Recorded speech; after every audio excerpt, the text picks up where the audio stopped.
Today we're going to talk about the rise of Rome. This is the first section in Chapter 5, and Chapter 5 covers our second classical civilization, which is ancient Roman civilization. So let's begin. First, we talk about the geography of Italy. You'll notice that Italy is a peninsula, and running right down the center of the peninsula is a mountain range. It's called the Apennine mountain range, and it's going to divide Italy between the east and the west. There are also several large fertile plains, the first of which is the Po River Valley, located in northern Italy. The second is going to be the Tiber River and the Latium Plain in central Italy, as well as Campania towards the south. And think about what the impact of these large fertile plains will have on the people who settle there. It is also important to note that Italy, the Italian Peninsula, is located in the center of the Mediterranean Sea. Taken from the perspective of outer space, we can easily see the Italian Peninsula here amidst the Mediterranean, and we can see how people on the Italian Peninsula would have easy access to the regions of Europe, Spain, North Africa, as well as Egypt, Greece, and the Middle East. How did this geography impact people's lives? Well, it was less rugged, and there was more farming on the Italian Peninsula than there was in Greece. And so if there was more farming than in Greece, what impact is that going to have on the people? What is the consequence of farming? More food equals more people. There are also several natural defenses. Rome as a city was not founded along the coast. It was founded further inland, up a river, up the Tiber River. And it had an outlet to the sea, but it made it difficult for the city to be attacked from the sea. Likewise, it's built on 7 hills. Think about the Greek city-states that were built on hills and the reason for that. The central location of Rome itself on the Italian Peninsula gave it a perfect location for governing all of these areas on the Italian Peninsula, as well as for expansion, not just through the Italian Peninsula, but as I just pointed out, throughout the Mediterranean Sea. Consequently, it's going to be a crossroads of land and sea trade. People settled Italy as far back as 1500 BC. There were several different migrations to various locations within Italy. The first people to settle the Latium Plain would have been people that we call the Latins. They were herders and farmers, and they would have settled Rome's hills, probably for the same reasons as we have just talked about. And that would have occurred from 1500 up to about 800 BC. And then after that, we're going to have migrations from Greeks and Etruscans. The Greeks, if you recall, were colonizing throughout the Aegean, as well as other places in the Mediterranean, one of those being Italy, the Italian coast. And that lasted for a couple hundred years. The Greeks established coastal colonies, but then we had movement from the Etruscans. They migrated from northern Italy and they conquered Rome, and they are going to be ancestors which are going to have many influences on Roman culture. Influences on Rome from both the Etruscans and from the Greeks. From the Greeks, we're going to have olives, grapes, the alphabet, sculpture, architecture, and literature. From the Etruscans, they are going to transform Rome from a village into a city once they conquer it. They are going to pass on to the Romans the toga and the cloak, significant forms of dress, as well as various features of their military structure. And so we're going to see Rome from its very beginning was a combination of various cultures, ideas that it had received probably through trade and through interactions with them. Politically speaking, Rome was a monarchy up until 509 BC. There is much myth, little is known for sure about Rome's actual founding or the early history of Rome. 753 is given as the traditional date for the founding of Rome, but we do know that several kings ruled Rome for several hundred years, ending about 509 BC.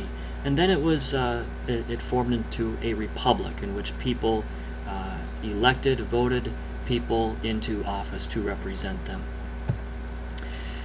And that lasted until 27 BC.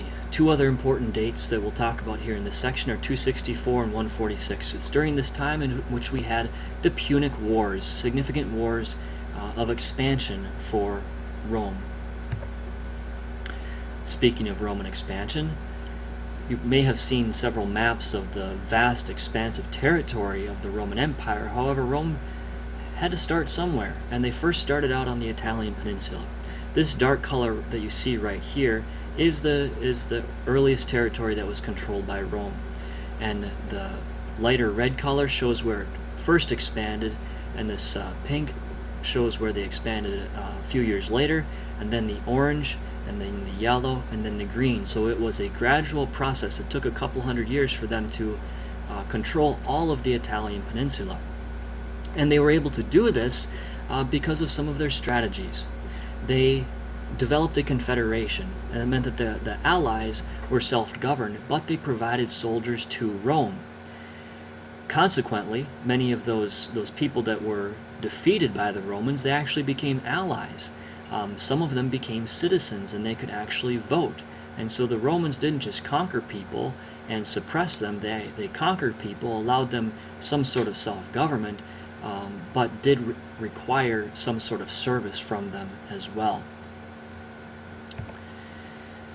Other successful strategies was some of the virtues that the Romans upheld: duty, courage, and discipline. They were very effective diplomats, and of course this would have been very important dealing with the variety of different peoples on the Italian Peninsula as well as throughout the Mediterranean. They're going to be very strategic and persistent militarily. They're going to establish several colonies. When they establish colonies, they spread their culture and their beliefs and their values. When they establish new colonies, they're going to construct roads. Those roads are going to link those cities. And they develop practical laws and political forms of organization. Not necessarily ideal, but very practical ones that will fit their needs.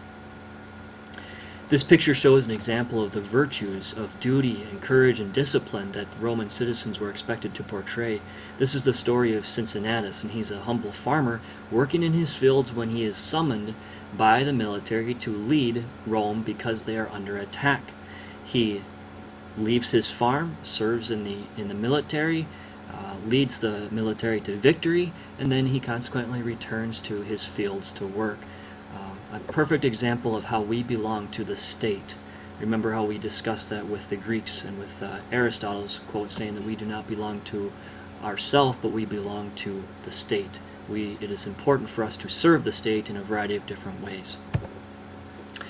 There were many political and social divisions that eventually developed over time. The two most significant would have been the patrician and the plebeian. The patricians could vote. They were the wealthy landowners. Remember, aristocrats, wealthy landowners.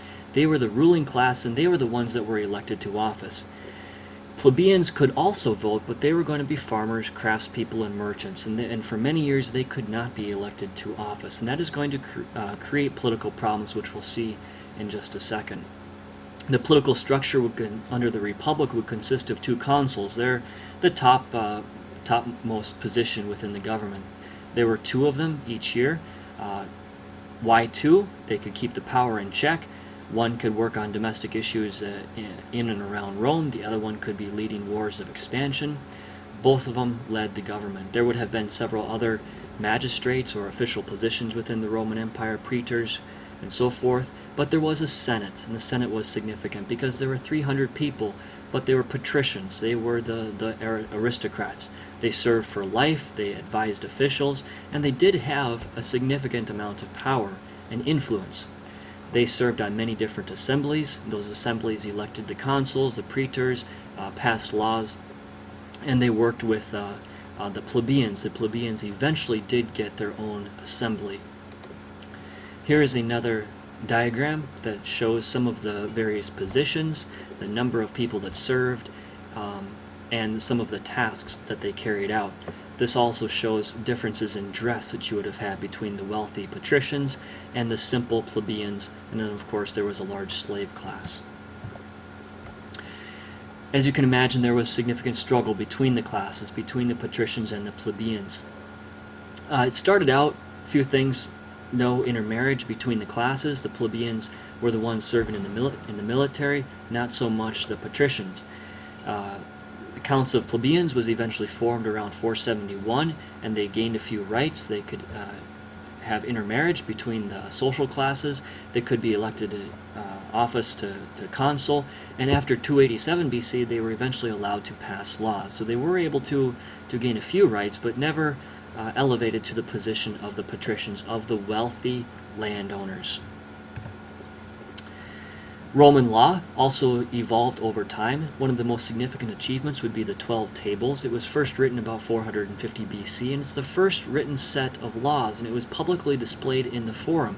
The Forum is the political, the religious, the economic center of every single city. Unique thing about these 12 tables is that they offer protection for both social classes, and they gave us, by us I mean Americans, Western society, the idea of individual rights and procedures of a legal system. And so when we discuss the 12 tables, we'll look at how some of the ideas contained in the 12 tables influenced our Bill of Rights that we uphold today. And then we have Roman expansion. Once Rome had taken over the Italian Peninsula, they wanted to expand. They found a need to expand even further.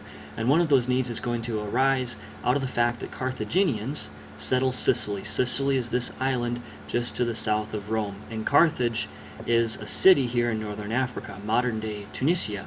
And the Carthaginians were traders, and they had trading outposts throughout the Mediterranean, as you can see here along the coast. With Carthaginian expansion to Sicily, the Romans become afraid. Does that sound familiar?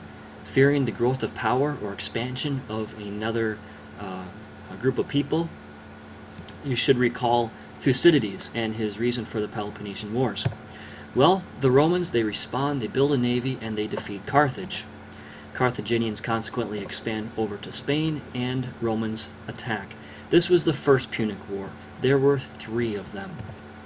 The Second Punic War is famous because of the Carthaginian general Hannibal. And Hannibal marched on Rome with 37 elephants. Hannibal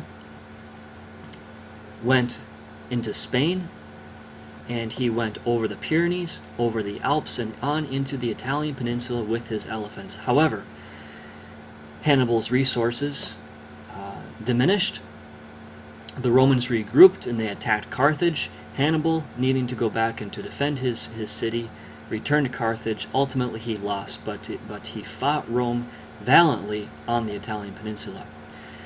When the Carthaginians lost this war, both Spain and Africa, northern Africa, which would have been Carthage, became Roman provinces. So here we have Rome expanding beyond the Italian Peninsula to Sicily, to Spain, and now the North African coast.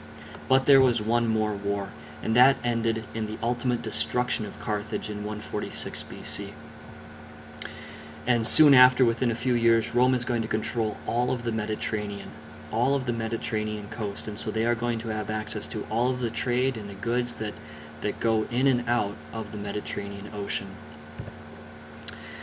There you have it. Here are a couple constructed response questions that you should take a look at and be able to answer. We will discuss them next class. And here's another link that has some helpful resources, and as always, email me with any questions. Good luck.